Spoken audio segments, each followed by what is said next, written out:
9h06, RMC, votre... De proposer des zones pour les vacances d'été. Moi, je ne sais pas, mais vous allez vous exprimer et nous dire. Hein.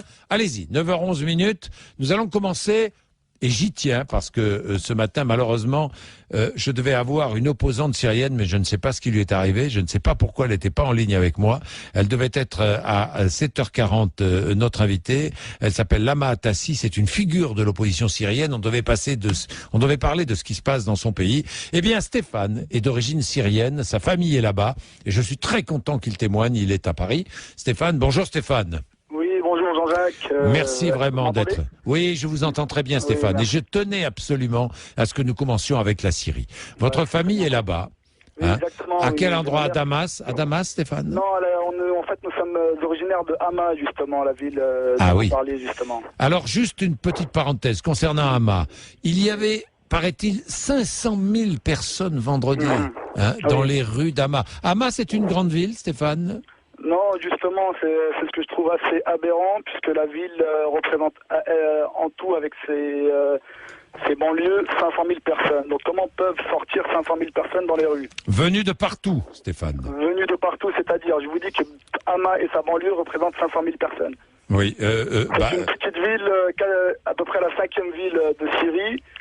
Il y a eu en effet des manifestants qui sont sortis le vendredi, et qui représentent à peu près 10 à 20 000 personnes.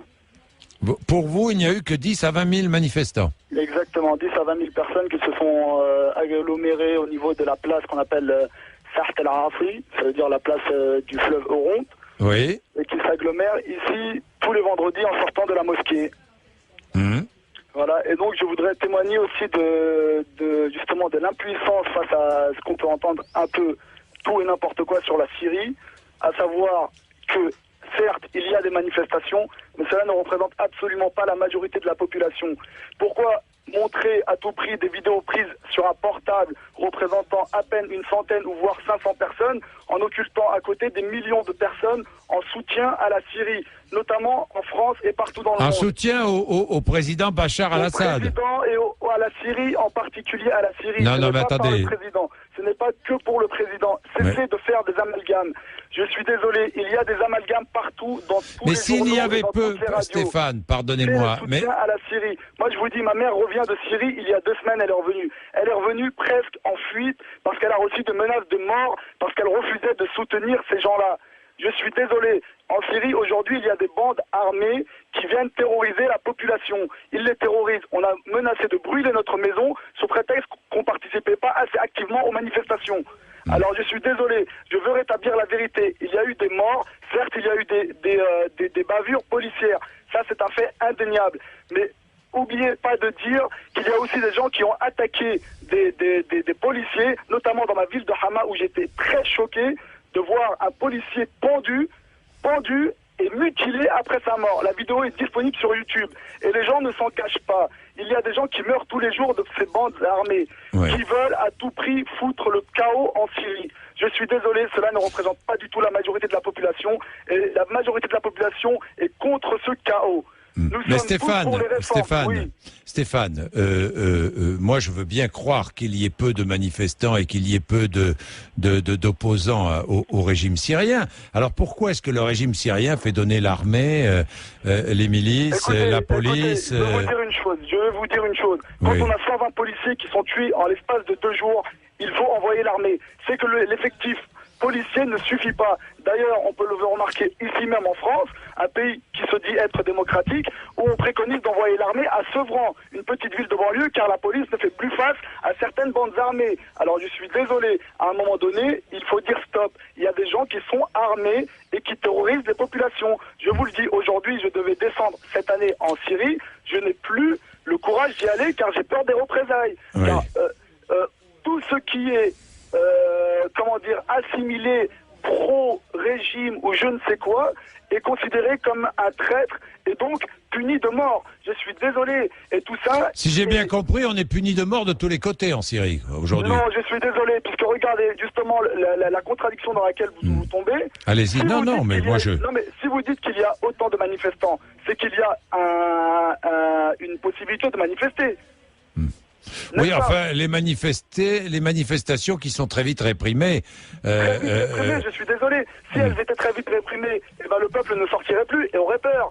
Je suis désolé. Quand on attaque un policier, écoutez, dans n'importe quel pays au monde, lorsqu'on attaque un policier, il faut s'attendre à des représailles. Le policier ou l'armée ou qui que ce soit qui représente l'État est un endroit sacré. Peu importe le régime ou qui que ce soit, quel pays, on ne peut attaquer impunément un lieu appartenant au droit, au bien commun. Tout simplement.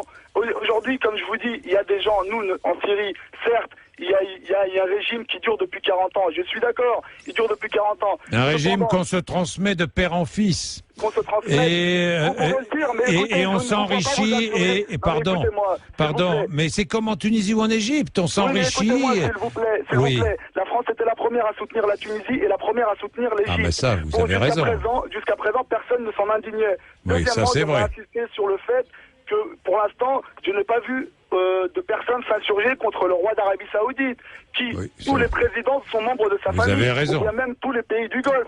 Or, ils sont décrits par le président Barack Obama comme un exemple à suivre. Ça, vous avez raison. Alors, je suis désolé. Au contraire, nous ne sommes pas un pays le plus démocratique du monde, mais on a quand même certains droits. Il y a quand même certains droits. De plus, j'aimerais ajouter, Monsieur Bourdin, que je suis extrêmement choqué que vous disiez dans vos propos des termes confessionnel du type le régime alaouite, le régime ceci. Je suis désolé. En faisant ça, vous ignorez totalement la composition de la société syrienne qui est une mosaïque de oui, les alaouites sont ultra minoritaires en Syrie. Ils ne sont pas ultra minoritaires, ils représentent 20% de la population. Cela étant, ce n'est pas une raison pour les stigmatiser et pour mettre... Non, mais je stigmatise pas, je dis qu'il y a des risques d'affrontement confessionnel entre les différentes familles. Attendez, c'est ce que je dis. S'il vous plaît. Oui. Le premier ministre actuel, Ahad El-Safar, est un sunnite.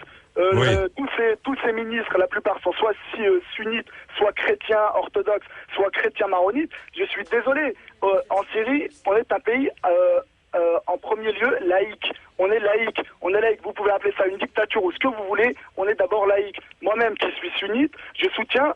Je ne suis absolument pas d'accord avec cette bande de salafistes qui terrorise la population. Je suis désolé. Je suis absolument désolé. En Syrie, nous sommes multiconfessionnels. En Syrie, nous nous aimons les uns les autres. Entre chrétiens, il n'y a jamais eu de problème. Je vais tous les ans en Syrie et je n'ai jamais ressenti aucune gêne, que ce soit vis-à-vis des alaouites, que ce soit vis-à-vis des chrétiens. Mon meilleur ami est un chrétien.